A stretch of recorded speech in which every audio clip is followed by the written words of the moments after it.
السلام علیکم ورحمۃ اللہ وبرکاتہ. رب اشرح لي صدري ويسر لي امري واحلل عقدة من لساني يفقهوا قولي. رب زدني علما. اعوذ باللہ من الشیطان الرجیم. بسم اللہ الرحمن الرحیم. شروع اللہ کے نام سے جو بڑا مہربان اور نہایت رحم کرنے والا ہے. لوط کی قوم نے رسولوں کو جھٹلایا. یاد کرو جب کہ ان کے بھائی لوط نے ان سے کہا تھا کہ کیا تم ڈرتے نہیں؟ میں تمہارے لیے ایک امانت دار رسول ہوں، لہذا تم اللہ سے ڈرو اور میری اطاعت کرو. میں اس کام پر تم سے کسی اجر کا طالب نہیں ہوں. میرا اجر تو رب العالمین کے ذمہ ہے. کیا تم دنیا کی مخلوق میں سے مردوں کے پاس جاتے ہو اور تمہاری بیویوں میں تمہارے رب نے تمہارے لیے جو کچھ پیدا کیا ہے اسے چھوڑ دیتے ہو؟ بلکہ تم لوگ تو حد سے گزر گئے ہو. انہوں نے کہا، اے لوط، اگر تو ان باتوں سے باز نہ آیا تو جو لوگ ہماری بستیوں سے نکالے گئے ہیں ان میں تو بھی شامل ہو کر رہے گا. اس نے کہا، تمہارے کرتوتوں پر جو لوگ کڑ رہے ہیں میں ان پر شامل ہوں.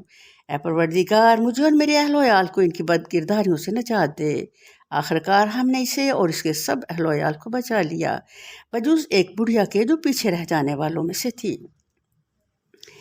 پھر باقی ماندہ لوگوں کو ہم نے تباہ کر دیا اور ان پر برسائی ایک برسات بڑی ہی بری بارش تھی جو ان ڈرائے جانے والوں پر نازل ہوئی. یقیناً اس میں ایک نشانی ہے مگر ان میں سے اکثر ماننے والے نہیں. اور حقیقت یہ ہے کہ تیرا رب زبردست بھی ہے اور رحیم بھی. کسی بھی پیغمبر کا قصہ سننے یا پڑھنے سے پہلے اپنے ذہن کو تیار کریں، اس کے اندر ہمارے لیے کیا خاص پیغام ہے. جب پوری توجہ دیں گے تو علم و عمل کی دونوں قوتوں میں اضافہ ہوگا. سیرت و کردار کی تعمیر ہوگی. اس لیے کتاب اللہ کو پوری توجہ سے سننے کا حکم ہے. اللہ تعالیٰ نے قرآن عظیم کے اندر پیغمبروں کی زندگیوں کو انسانیت کے لیے رہنما بنا کر ڈالا ہے تاکہ ہم ان کی سیرت و کردار سے کچھ سمجھ لیں اور ان کی زندگیوں پر تدبر کرنے سے احسن تقویم تک پہنچنے کے لیے مدد لے سکیں اور عمل صالحات سے نیکی کی خریداری میں مدد ملے.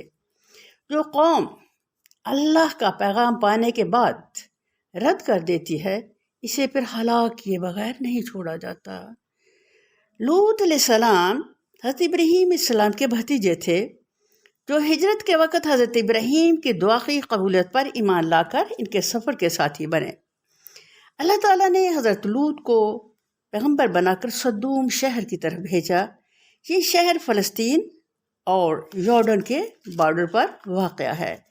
اس کے شمال میں روس اور یورپ، جنوب میں افریقہ، مشرق میں ایشیا ممالک اور مغرب میں بحر الکاہل اور امریکہ واقع ہے.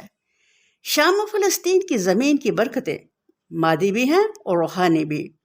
مادی اس لحاظ سے کہ وہ دنیا کا زرخیز ترین علاقہ ہے اور روحانی حیثیت سے وہ 2000 سال تک انبیاء علیہ السلام کا محیط رہی ہے. یہ اللہ کی چوائس تھی کہ اس نے زیادہ نبی فلسطین سے اٹھائے. آج کل فلسطین کو نبیوں کا شہر یعنی سٹی آف پروفٹ کہا جاتا ہے کیونکہ زیادہ تر انبیاء ادھر ہی دفن ہیں. اللہ کی یہ چوائس، یہ انتخاب بیسٹ تھا کہ مسلمان جب بھی جدھر بھی جائیں وہ درمیان کے ایک علاقہ سے اٹھ کر پوری دنیا میں پھیل جائیں. شمال میں جائیں تو روس اور ترکی، مشرق میں جائیں ایشیا ممالک، مغرب میں یورپ اور امریکہ، جنوب میں جائیں تو اسلام افریقہ میں پھیلے گا. اس طرح اللہ تعالیٰ نے دین اسلام پھیلانے کے تمام اسباب فراہم کیے ہیں. قرآن عظیم میں جو قصے ہیں ان میں زیادہ تر پہلو نمایاں ہے کہ پچھلے انبیاء کو دیکھیں کیسی کیسی سختیاں پر گزریں، کتنی کتنی مدت وہ ستائے گئے، پھر آخرکار اللہ کی مدد آئی. نبی کریم صلی اللہ علیہ وسلم نے فرمایا، قوم لوط کی سب سے خراب عادت یہ تھی کہ وہ راہ چلتوں پر آوازیں کستے، کنکر پھینکتے، سیٹیاں بجاتے، کبوتر بازی کرتے، ننگے ہو جاتے، راہ چلتے لوگوں کو لوٹتے، مردوں کے پاس شہوت رانی کے لیے جاتے. استغفر اللہ ربی من کل ذنب. عورتیں مردوں کے سے لباس پہنتی. کفر و عناد، ہٹ دھرمی اور سرکشی یہاں تک بڑھی ہوئی تھی کہ نبی کے سمجھانے پر کہنے لگے، جا جا پس نصیحت چھوڑ، جن عذابوں سے ڈرا رہا ہے انہیں لیا، ہم تیری سچائی دیکھیں. آج ازا کر لوط نے اللہ کے آگے ہاتھ ڈال دیے، پھیلا دیے۔ اے اللہ ان مفتوں پر مجھے غلبہ دے اور میری مدد فرما۔ اللہ تعالیٰ نے قوم لوط پر عذاب نازل کرنے کا فیصلہ فرمایا اور لوط کو حکم دیا اپنے اہل و عیال کو لے کر اس علاقے سے نکل جائیں۔ ساتھ ہی یہ ہدایت فرما دی کہ اپنی بیوی کو ساتھ لے کر نہ جاؤ، وہ پیچھے رہ جانے والوں میں ہے، کیونکہ اس نے اپنے شوہر کا ساتھ دینے کے بجائے اپنی کافر قوم کا ساتھ دیا۔ کیونکہ اللہ تعالیٰ کے ہاں رشتہ داریاں اور برادریاں کوئی چیز نہیں ہیں، ہر شخص کے ساتھ معاملہ اس کے ایمان و اخلاق کی بنیاد پر ہوتا ہے۔ اس لیے پیغمبر کی بیوی ہونا اس کے لیے کچھ بھی نافع نہ ہو سکا۔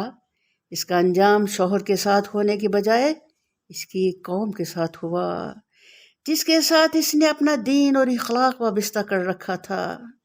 قوم لوط نے وہ مکروہ کام کیا جو کسی قوم نے اس سے پہلے نہ کیا تھا۔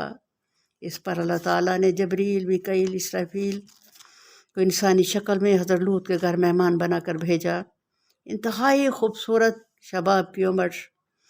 حضرت لوط اپنی قوم کی اخلاق سے واقف تھے، اس لیے ان کے آتے ہی وہ پریشان ہو گئے کہ میں ان مہمانوں کو ٹھہراؤں تو اس بد کردار قوم سے بچانا ان کو مشکل ہے، اگر نہ ٹھہراؤں تو یہ بڑی بے مروتی ہے۔ اس لیے وہ بار بار کہہ رہے تھے کہ یہاں کے لوگ بہت برے ہیں۔ اللہ تعالیٰ کسی قوم کو سزا نہیں دیتے جب تک ان کی برائی کی تصدیق ان کا نبی نہ کر دے۔ جب 3 دفعہ لوط علیہ السلام نے کہا بہت برے لوگ ہیں تو فرشتوں نے کہا آپ پریشان نہ ہوں، ہم اللہ کے فرشتے ہیں، آپ یہاں سے نکل جائیں، ہمیں ان پر عذاب نازل کرنے کے لیے بھیجا گیا ہے۔ بیوی نے مہمان دیکھتے ہی قوم کو جا کر بتایا کہ ہمارے گھر مہمان آ گئے۔ اس پر قوم لوط علیہ السلام کے گھر پر چڑھ دوڑی تو جبریل نے اپنا پر ان پر مارا، جس پر وہ سب اندھے ہو گئے۔ پھر جبریل علیہ السلام اس بستی کو اپنے پر کی نوک پر اٹھا لیا اور اتنا اونچا لے گئے کہ ان کے کتوں کے بھونکنے کی آوازیں فرشتوں نے سنی۔ پھر ان کو زمین پر پٹخ دیا، اوپر سے ان پتھروں کی بارش برسائی۔ اس ظالم قوم کو اللہ تعالیٰ نے ایسا مٹایا کہ ان کا نام و نشان باقی نہ چھوڑا۔ استغفر اللہ۔ اس پر سیاہ پانی کھڑا ہے جسے بحیرہ مردار کہتے ہیں۔ کوئی زیرو آج تک وہاں کی ہوا و فضا میں موجود نہیں ہے۔ اس قوم کی عبرتناک کہانی قرآن نے بار بار دہرائی ہے تاکہ قیامت تک کی انسانیت ان کی بدعمالیوں کے برے انجام سے آگاہ رہے۔ بحیرہ مردار کو بحیرہ لوط بھی کہتے ہیں۔ قرآن حکیم میں متعدد مقامات پر کفار مکہ کو خطاب کر کے بتایا گیا ہے کہ اس ظالم قوم پر اس کے کرتوتوں کی بدولت جو عذاب آیا تھا، اس کی ایک نشانی اب بھی شاہراہ عام پر موجود ہے، جسے تم شام کی طرف اپنے تجارتی سفروں میں جاتے ہوئے شب و روز دیکھتے ہو۔ ہم لوگ تمام جرائم کے باوجود بچے ہوئے ہیں۔ یہ نبی کریم صلی اللہ علیہ وسلم کی دعا کی برکت ہے۔ آپ صلی اللہ علیہ وسلم نے دعا کی تھی، یا اللہ میری امت کو کسی عذاب سے تباہ نہ کرنا۔ اللہ تعالیٰ پیغمبروں کو اس لیے بھیجتا ہے کہ وہ ہماری زندگیوں کو سنواریں۔ اللہ تعالیٰ اپنے نبیوں کے پیغامات کو صحیح سمجھنے میں ہماری مدد فرمائے، ہمیں توفیق دے، ان برائیوں سے بچنے والا بنے جن سے سخت پکڑ ہوتی ہے، اور کبھی بھی وہ کام نہ کرے جن پر ہمارا مہربان رب ناراض ہو۔ قوم لوط سے عبرت پکڑیں۔ عاقل را اشارہ کافی است، یاد رکھو ہر عروج کو زوال ہے، گناہ کے کام پر عذاب برحق ہے۔ نبیوں کے قصے ہمارے لیے عبرت اور ان کی دعائیں ہمارے لیے تحفہ ہیں۔ اللہ تعالیٰ ان کی دعاؤں سے ہمیں فائدہ اٹھانے والا بنائے۔ وما علینا الا البلاغ۔ السلام علیکم ورحمۃ اللہ وبرکاتہ۔